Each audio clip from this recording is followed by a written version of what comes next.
ele disse valor nominal, ele disse em dólares.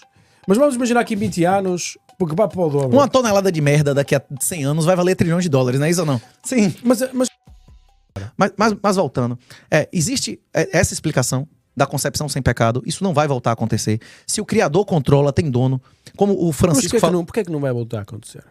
Vai acontecer de um certo número de pessoas colocarem milhares de horas e bilhões de dólares durante décadas sem tocar nesse dinheiro? Pode ser improvável, mas pode acontecer, né? A questão é que a escassez não pode ser descoberta duas vezes. A escassez digital não pode ser descoberta duas vezes. Eu vou lhe dar um exemplo e você vai me responder então. O ouro e a prata e o cobre foram competidores de reserva de valor durante 7.000 anos, não é isso? Uhum. Houve época que o cobre circulou mais, que foi a idade do cobre, não é isso? Houve época que a prata circulou mais, que foi a maior parte da história da humanidade. E houve um períodozinho de 200 anos do Gold Standard que o ouro circulou mais do que qualquer outra, porque ele foi reipoficado. Circulavam títulos de ouro que você conseguia fracionar o ouro no papel, não é isso? E chegava lá mas a prata era utilizada também como, não só como moeda, mas como tinha vantagem industrial, não tinha? Não sei. O cobre usava certamente, não é? O cobre, inclusive, tem muito mais uso industrial do que o ouro e a prata, né? Isso é a questão que...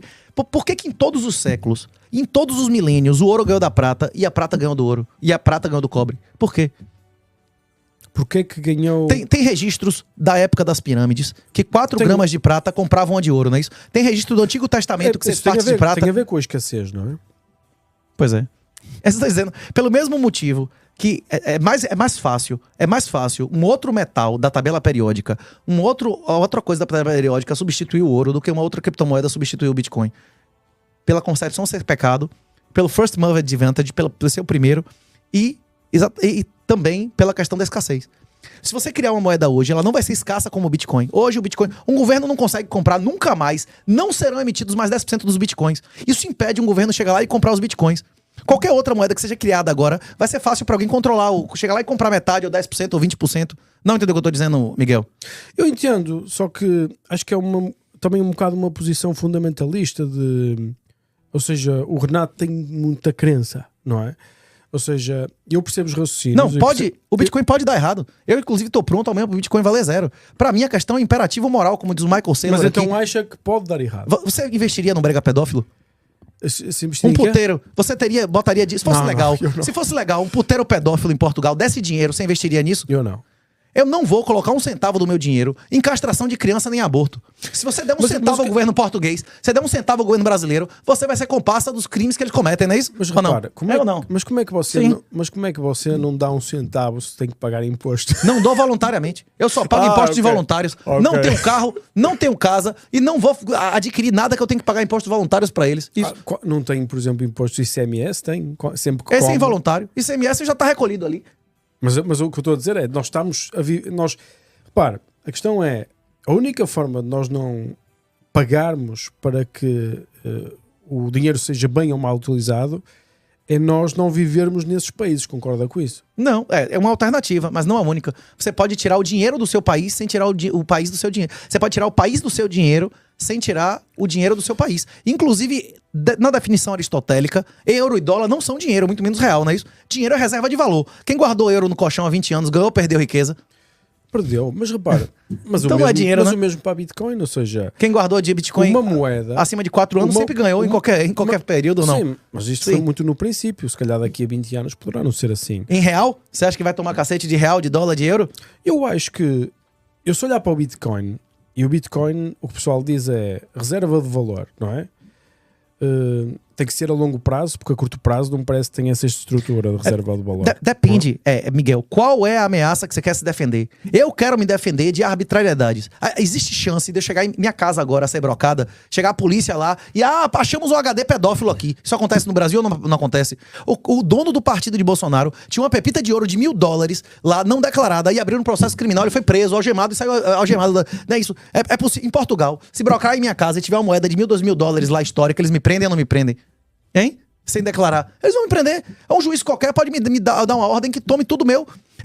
Eu não tô preocupado em minha grana cair, subir no curto prazo. O Bitcoin não serve para você se defender de variação. Se o seu problema, se o que você quer da vida Se o que você quer da vida é estabilidade em dólar, até mesmo sabendo Bitcoin, você consegue mais estabilidade em dólar do que tendo dólar tendo dólar no banco.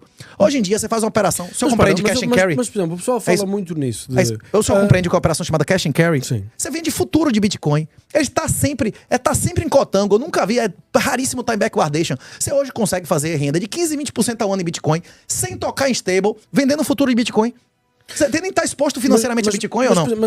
Mas isto tem muitos problemas que você pensar que a economia não cresce a esse ritmo. Se você está a produzir valor a esse ritmo, significa que tem que estar a produzir valor.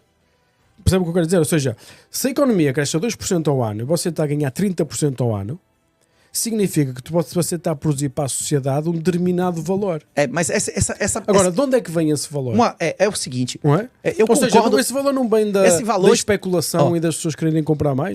Ou seja, acaba por ser o jogo da cadeira, não é? É isso. A questão é a seguinte: os mercados são perfeitos, imperfeitos ou parcialmente perfeitos. A informação chega a todos ao mesmo tempo. Há muitas teses. É isso. Mas todos nós concordamos que as informações não chegam a todos ao mesmo tempo, não é isso? Sem ou dúvida. Não? E quem recebe informação primeiro tem a oportunidade de ganhar dinheiro ou não? Claro. Pronto. Quem soube de Bitcoin primeiro ganhou mais dinheiro do que quem soube depois ou não? Sim. Mas a diferença a remuneração do Bitcoin é exatamente o pagamento é a remuneração pelo pioneirismo, não é isso? Uma hora, daqui a 10 ou 20 anos. Mas repare, a ideia é nós olharmos o que é ser pioneiro. E eu, para mim, olhando para o Bitcoin, posso estar absolutamente errado, mas eu digo, a parte de ser pioneiro já acabou. O Bitcoin vale, e as criptos valem cerca de 2 trilhões, ou entre 2 a 3 trilhões consoante o momento. O ouro, não sei quanto é que vale agora, já não me lembro.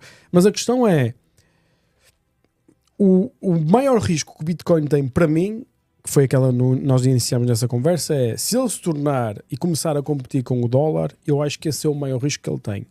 E, por exemplo, o Michael Saylor disse ontem que o Bitcoin vai valer 12 bilhões. 12 milhões. 12 million. Ou 13 milhões. Não, uma moeda. Eu sei que é bem estranho, mas é verdade. 13 milhões, disse ele. Portanto, isso significa que dá um valor, dá uma capitalização de 21 milhões de moedas, não é? De 270 trilhões.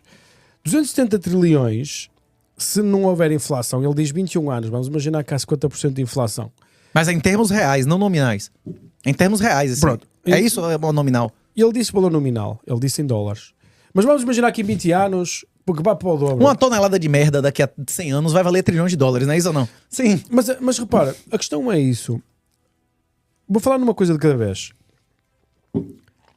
270 trilhões é uma quantidade infinita. Não existem bens, ou seja, só podia existir Bitcoin, não podia existir mais nada. Não, isso não é verdade. Eu vou explicar se o senhor permitir. Claro.